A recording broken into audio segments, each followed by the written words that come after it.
Sur votre page, vous parlez de lui matin, midi, soir. Et puis quoi? Absolument rien. Mais je sais que vous avez fait le procès de votre vie. Vous êtes un pas de on sait que vous êtes un de ces porte-parole. Il n'y a pas de problème. Alors, vous ne trompez personne. C'est votre affaire. Je vous dis. Soyez le porte-parole. C'est vous qui avez dû en erreur. C'est vous qui avez dû en erreur. Alors, c'est le professeur.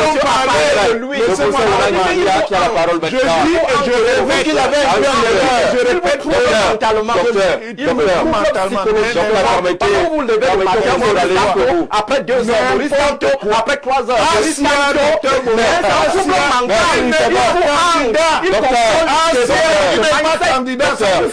il n'est pas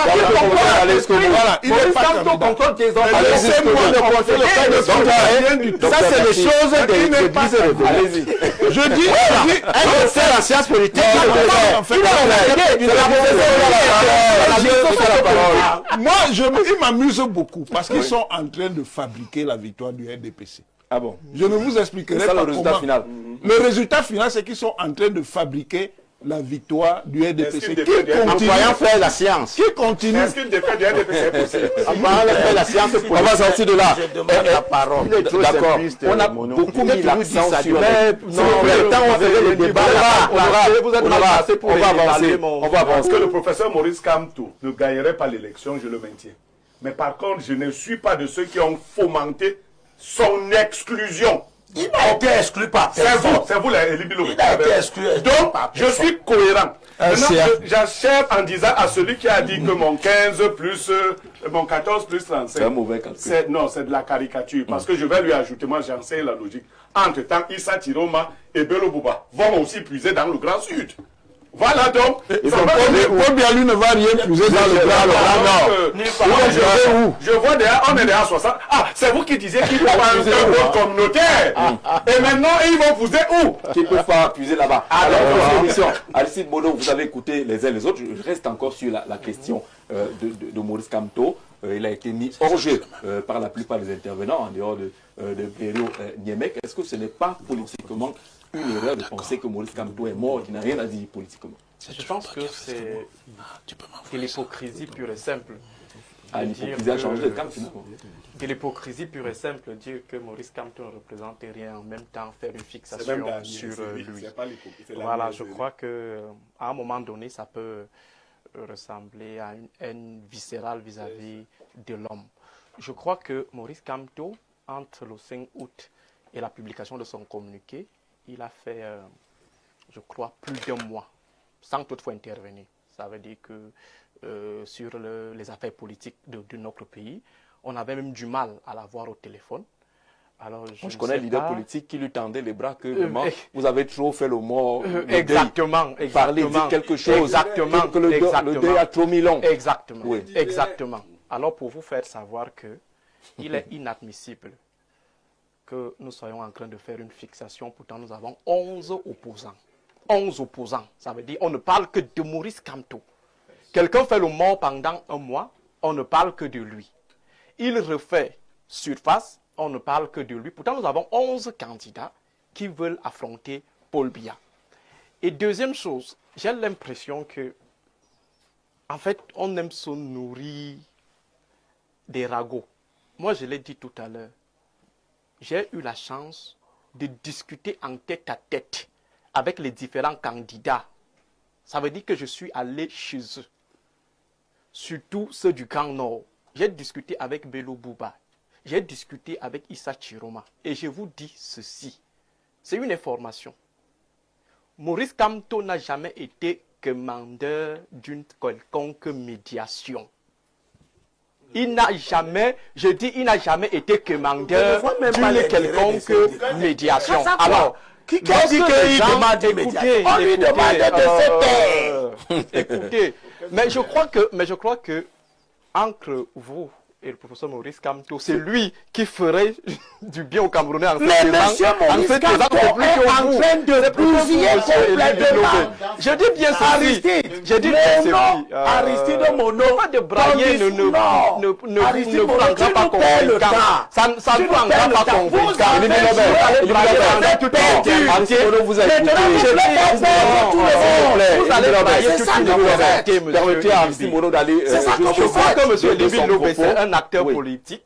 C'est ça que je vous crois qu'il a fait ses classes dans lui pense qu'il a le droit de toujours parler. Mais curieusement, on a l'impression que donnez-moi la parole. M. Liby Lobé refuse de nous présenter son bilan d'opposant pour se concentrer sur je te présente le bilan, c'est toi l'électeur. Voilà, donc j'aimerais vous faire savoir que dans ma circonscription. Je vous dis, M. Elimbi, en dehors des plateaux de télévision, vous n'existez nulle part. J'ai été conseiller municipal 10 ans durant. Toi, tu ne l'as jamais été dans ta vie. Un has-been, disons. Oui, un has-been que toi, tu n'as jamais été. Je ne suis pas sûr que tu le seras. C'est pas son rôle. Allez, voilà. C'est pas son rôle. Écoutons Aristide Mono. Ce que j'aimerais préciser, c'est que Maurice Kamto est devant un dilemme, et je le reprécise, il est devant un dilemme. Ne pas s'engager dans la médiation qui lui est proposée, confiée, l'exposerait à une certaine sanction d'une opinion qui pourrait estimer qu'il est égoïste. Ça veut dire qu'il ne peut pas participer à la victoire des autres candidats. Voilà. Il y a également une branche dans son parti qui estime que lorsqu'il a eu ses déboires au Conseil constitutionnel, on n'a eu personne autour de lui pour le réconforter. Même chose également avec ses prisonniers politiques et ils estiment que M. Kamto n'a pas de contribution à apporter. Alors face à ce dilemme, pour nous autres républicains, pour nous autres qui sommes soucieux du travail fait par ces différents militants pendant plusieurs années, pour nous autres qui pensons que ceux de la région du Grand Nord qui estiment que c'est l'heure du Grand Nord, alors pour nous, il est important que Maurice Kamto puisse jouer un rôle important. Le professeur Mathias Owonangeni, l'un des fondateurs du MRC, il a dit tout à l'heure qu'il y avait pas assez de temps pour construire une certaine base programmatique consensuelle. Il faut, comme les militaires disent, c'est le terrain qui détermine la manière. Alors, monsieur Mathias Owonangeni, allez à la source, questionner les différents acteurs, partis au consensus pour leur demander quelle est la base de votre consensus. Peut-être vous avez vos données académiques, livresques, mais allez sur le terrain. Mais je vous donne un indice. Le propos de l'évêque de Yagua. C'est ça, je dis bien le propos de l'évêque de Yagua. À un moment précis de l'histoire d'une nation, monsieur Mathias, tout ce que vous allez raconter à l'école, ça ne fait absolument rien. C'est le pragmatisme. Vous êtes sérieux? C'est ça le pragmatisme. Parce que, en fait, les alliances que le RDPC a eues avec les acteurs de l'opposition depuis 1992, je ne sais pas s'il y avait une certaine affinité programmatique ou idéologique. Alors, c'était tout simplement du pragmatisme pur et simple. Et le député veut que Maurice Kamto vienne avec des documents ou des potentiels documents venus présenter au RDPC que bon voilà ce qu'on s'est dit. Mais c'est naïf quand même. C'est-à-dire que vous faites preuve d'un... Comment on appelle ça? Ce que vous faites là, c'est du sophisme. C'est sur le plan intellectuel. Et c'est tellement simpliste, docteur Mono. Non, moi je vous le dis. Non, laissez-moi parler. Je vous le dis. Vous êtes un simplisme écœurant. C'est moi qui vous remets. Prenez 45 secondes. Parce que vous m'avez cité. Je vous dis honorable. Vous m'avez cité. Je vous réponds en vous allez disant que... souffrir de la présence de l'insignifiant, du ridicule, du malhonnête Maurice Kamto pendant plusieurs années. Ça, c'est vous qui le qualifiez comme ça, c'est pas moi. C'est pas sorti de ma bouche. Je vous rappelle que actuellement, ce qui nous intéresse, c'est le peuple camerounais. Quelle est la position du peuple camerounais? Je vais vous dire. Si le peuple camerounais est pour une coalition, alors Maurice Kamto sera obligé de mener la médiation au bout. Si le peuple camerounais estime que même sans coalition, il va apporter son soutien à un des deux candidats du non, Nord, non. cela se fera. Vous interrogez le Maintenant, peuple il y a camerounais un à quel problème qui moment est pour la fondamental. coalition. Une chose, Le peuple camerounais elle n'est pas appelé à un référendum dans les sur la urnes, coalition. Une autre est de lui faire accepter Le peuple sa défaite souverain là où devrait laissez-moi normalement lui répondre en Vous allez répondre. différents candidats. Chef, oui. Alors, 45 En secondes. 45 secondes, docteur Mourou, vous êtes d'un simplisme écœurant. Le peuple camerounais n'est pas appelé à un référendum sur une coalition. Nous nous sommes appelés. Le peuple souverain est appelé le 12 octobre pour se prononcer sur l'élection présidentielle. Et il y a 12 candidats. Donc, quand vous... Alors peut-être que le référendum vient également dans le communiqué. Non, non, non. Vous voyez, la question va être simple. Jean-Jacques. Je vous relance, hein, je vous relance. Oui, je vous relance. Le référendum est un processus on le comprend très bien. Non, le référendum est un processus de Et consultation. vous prenez cette élection comme un référendum. Non, non, non. Voulez-vous continuer? Vous induisez ceux qui nous regardent en erreur. Vous êtes une chaîne sérieuse. Je vous ai dit ça. On est dans une chaîne sérieuse. Et je cite un acteur sérieux. La loi... Honorable, je ne parle pas de la loi. Le type dit, qui est sérieux à Kérémouna dit, prenez cette élection comme un référendum. Comme un référendum. Il n'a pas dit que c'était un référendum. Êtes-vous d'accord de poursuivre avec ceux qui ont géré et mal géré pendant 43 ans ou alors vous donnez la chance à quelqu'un d'autre? Il ne veut pas que les gens compliquent avec les théories. Il doit dire, Qu'est-ce qu'il doit dire? lui, il est candidat à l'élection présidentielle. Non, il n'est plus. Je vous dis ceci. Il a dit qu'il n'est plus. Il n'est plus. Il n'est plus, ça n'engage que lui. Il vous a dit ça. Je dis que... Il vous a dit ça. Non. Il reste candidat. Soyons sérieux. Vous faites la désinformation. Vous êtes battu, vous faites la désinformation. Et je crois que même Maître Akeremouna qui parle, parce qu'il est juriste, doit bien faire attention sur le choix de ses mots. Nous n'allons pas à un référendum. Nous ne sommes pas dans le champ du droit, monsieur. Nous sommes dans le champ. Monsieur Mono, laissez-moi parler. Laissez-moi parler. Vous avez parlé, je vous réponds. Je vous dis que vous êtes d'un simplisme écœurant. C'est pour ça que vous faites l'analyse erronée que vous venez de faire. Je vous dis, le peuple n'est pas souverain, là n'est pas appelé. Et je vous dis à partir du 26 au soir, si un candidat n'appelle pas Kamto pour parler en son nom, Kamto ne parlera plus. C'est ça. Vous qui êtes pragmatique, donc, sachez-le. Les derniers... Non. Quand on ne fait peur à personne, je vous donne une information, je vous dis que c'est comme ça que ça fonctionne. C'est-à-dire que si vous n'avez pas votre candidat consensuel, et si un candidat n'appelle pas, un candidat ne vous appelle pas, vous, docteur Mono, à venir parler pour lui, son temps de parole sera décompté. Alors, les gens s'expriment aujourd'hui parce que le temps de parole n'est pas encore compté. Quand il y aura la computation des délais et la computation du temps de parole, Maurice Kamto ne parlera plus que pour le candidat dont il a été à l'origine. Donc vous allez lui interdire. Non, c'est la loi qui... C'est la fait de communiquer, c'est la loi sur les réseaux sociaux. Non, il peut intervenir sur les réseaux sociaux. Il peut faire Non, ne soyez pas... Jean-Jacques radicalisme là-dedans. Il faut instruire ceux qui nous regardent. Ceux qui nous regardent doivent pas comprendre que Maurice Kamto ne va plus jamais parler. Il peut parler que si un candidat, la campagne électorale est destinée aux candidats. Il ne pas destinée aux gens qui viennent faire les commentaires ou bien qui nous disent que ils ont une responsabilité. Non, il peut parler sur les réseaux sociaux. On parlait de ça ici, pourquoi? C'est vous qui commencez par lui. Non, c'est vous qui est venu. C'est lui qui nous a invités pour un sujet. On éclaire ceux qui nous regardent en disant que la campagne que vous voyez là, elle n'est pas réservée aux commentaires des commentateurs. Elle est réservée aux candidats. Et je vous dis que vous allez souffrir, vous allez faire des commentaires. Non, on ne souffre de rien. On vous éclaire. On vous dit que le pragmatisme politique veut que les candidats ne vont s'exprimer que sur leur programme et parce que les temps d'antenne sont décomptés, y compris sur les chaînes, toutes les chaînes de télévision et de radio. Donc, il faut savoir ça. Il ne faut pas donner l'impression que quand il va venir, il va jouer un rôle. Quand on dit qu'il va jouer un rôle, c'est parce que les juges sont compétents. Ce qu'on dit que sur ceux qui nous interpellent là maintenant, on en parle ici parce que vous avez mis ça sur la table, vraiment. Personne, ça dit que ce n'est pas la tasse de thé des gens. Quand on se lève le matin, on s'en parle. Je dis que il va faire. C'est là où Jean de Dieu Moumou n'est pas d'accord avec vous. Non, Jean de Dieu Moumou n'est pas d'accord avec vous. Il veut vous afficher une sérénité. Non, vous voulez la limite. Jean de Dieu Moumou, il dit ce qu'il veut. Chacun est libre de son opinion. D'accord. Vous voulez réagir, professeur? Oui, tout ça, vraiment, permettez l'expression, c'est de la fumisterie. C'est vraiment de la fumisterie. On fabrique, on continue à fabriquer par la fiction. Des artifices même. Pas des artifices. Le poids de quelqu'un qui n'a pas une contribution dans cette histoire. Mais vous parlez de lui matin, midi, soir. Mais c'est parce que vous en sur votre page, vous parlez de lui matin, midi, soir. Et puis quoi? Absolument rien. Mais je sais que vous faire le procès de votre vie. Vous êtes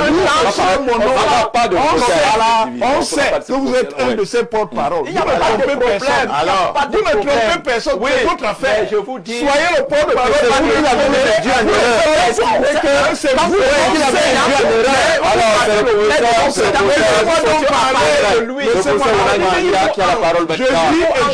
qui l'avez induit en erreur.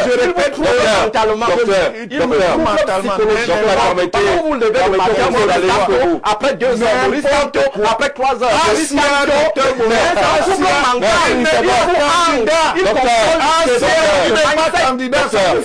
il n'est pas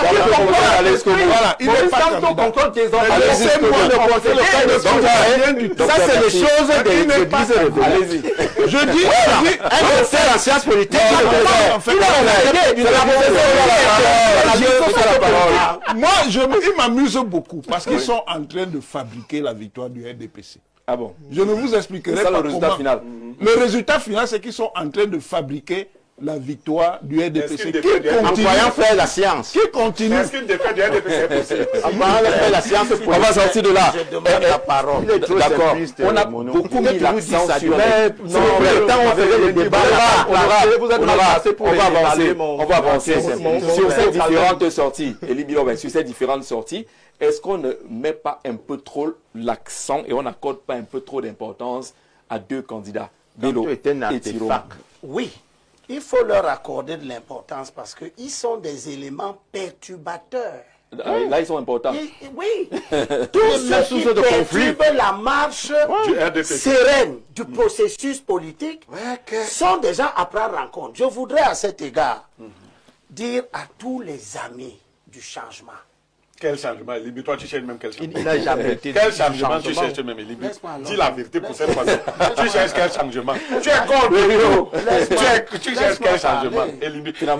Dis seulement. Tu ne peux pas dire qu'Elibi est même contre le changement. Il est contre. Qu'ils nous disent, prends mon temps. Tu cherches quel changement? Tu n'as pas encore le temps. Je ne veux plus parler.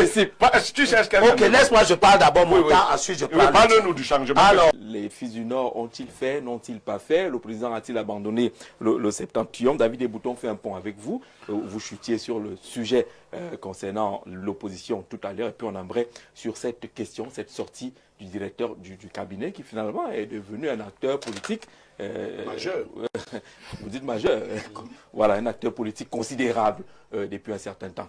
Oui, sur la chute d'abord, concernant la deuxième thématique. Rapidement sur ce qui a été dit, avant qu'on embraye sur l'actuel sujet, il faut tirer un certain nombre de conséquences. Ces conséquences sont le résultat des trajectoires et des comportements et des postures d'un certain nombre d'acteurs politiques. C'est pour cela que j'ai insisté tout à l'heure en vous rappelant pourquoi nous, au CPF 2025, nous travaillons aujourd'hui pour la transition politique et entendez transition, réforme des institutions pour faire repartir le Cameroun de plus belle. Je ne vais pas revenir sur ce que les uns et les autres ont dit parce que nous estimons... Non, vous n'allez pas me prêter des mots, cher ami, parce que nous estimons il sera très difficile pour nous de penser qu'il y aura des repentis. Vous savez, nous faisons la différence au CPF entre les opposants et les contestataires, n'est-ce pas? Des ministres qui ont travaillé avec M. Biard, qui se sont retrouvés à un moment hors du gouvernement pour jouer les opposants, même si ceux-ci à un moment ont entraîné nos sympathies, cela l'était pour quelques raisons qui aujourd'hui sont connues. Et nous disons donc que cela ne peuvent pas venir nous remettre dans un itinéraire avec des agendas que nous ne connaissons pas du tout. Je lisais tout à l'heure un billet du ministre Bello Bouba Maïgari qu'il a accordé à Tchad 24, qui lui est formel par exemple. Il dit qu'aucune coalition, aucun consensus ne se fera en dehors de sa personne. Alors, il est formel là-dessus. C'est dans Tchad 24. Quand vous écoutez de telles positions, vous commencez donc à conjecturer, à vous dire certainement, l'un est là pour jouer un rôle, un jeu. Est-ce le théâtre? Est-ce qu'il y a des gens qui viennent avec des agendas? Et vous vous dites, ah, c'est moi qui avais raison, vaudrait mieux travailler à aller dans le sens d'une réalité qui veut que le candidat qui a le mieux les chances de gagner, de remporter cette élection, si on peut lui imposer une dynamique. Et notre dynamique, c'est la transition. Allons-y travailler, c'est ce que je dis. Maintenant, sur le sujet concernant le DIRCAB et son propos, chaque ventre a un nombril, n'est-ce pas? Ne nous cachons pas, nous sommes africains, chaque ventre a un nombril. Nous venons tous de quelque part. Moi, je suis du sud, je suis notable dans un village qui s'appelle Massamba Yemissem. Hein? Je sors de mon village, il y a 1 semaine et demie, j'étais remettre j'étais payé des frais scolaires, quelques frais scolaires, faire des donations pour l'école publique de mon village. Je suis la principale élite de chez moi, n'est-ce pas? C'est-à-dire que mon village, c'est Massamba Yemissem, c'est à 70 km des Boulevards. Ce village n'a qu'une seule élite. Ce village n'a qu'une seule élite, et c'est moi. C'est connu. C'est moi, la seule élite de mon village. C'est une élite intellectuelle. Essentiellement, ce n'est pas une élite matérielle ou je ne sais pas trop quoi. Et mon village, les ressortissants de mon village, jugent ce qui se passe à Yaoundé à partir de l'image qu'ils ont de moi. Ça veut dire que s'il faut envoyer un vote sanction, s'il faut se comporter politiquement par rapport à ce qui se passe à Yaoundé, c'est sur l'image qu'ils regardent de leur fils qu'ils ont envoyé à Yaoundé et qui aujourd'hui est docteur. Parce que certains entendent que leur fils est devenu docteur, ils se demandent pourquoi je n'y vais même pas avec des seringues. N'est-ce pas? Ils ne connaissent pas. Il faudra, j'ai expliqué à certains qu'en réalité, c'est le dernier grade académique, en fait, c'est le dernier diplôme qui existe en matière d'école. Et l'ayant dit... C'est au sud. Oui, c'est dans le sud. L'ayant dit, je mets donc cela en rapport avec ce que dit le DIRCAB. Le DIRCAB a parfaitement raison. Il a parfaitement raison de rappeler qu'aujourd'hui, il y a un visage que les localistes, c'est-à-dire les riverains, les populations locales, entendent à partir de leurs élites. Entendent voir à partir de leurs élites. Qu'est-ce que les populations entendent voir? C'est que ceux qui, parmi les leurs, sont arrivés à un certain niveau et qui ont eu la charge ou la grâce, parce que finalement un décret, une responsabilité, c'est une grâce de Dieu, d'occuper des fonctions à un très haut niveau, qu'est-ce qu'ils font de ces hautes responsabilités-là que le président de la République leur a confiées? Est-ce que c'est pour faire émerger uniquement leur famille ou alors c'est pour redistribuer à la base, pour que la communauté se dise qu'effectivement il y a un fils de chez nous qui aujourd'hui a émergé et qui travaille effectivement au service de la communauté. Voilà les réalités qu'on doit dire au Cameroun. Et la vérité, c'est donc laquelle? C'est donc qu'effectivement, il y en a aujourd'hui des parties du pays où les élites ont cru que les nominations qu'elles ont eues sont des nominations qui concernent uniquement leur famille, leurs neveux et autres, qui ne concernent pas la communauté. Et ça crée donc des frustrations. Lesquelles frustrations aujourd'hui sont dénoncées par lui dans la partie septentrionale. N'oublions pas que même politiquement, l'extrême nord dont il parle, c'est quand même près de 18% de l'électorat.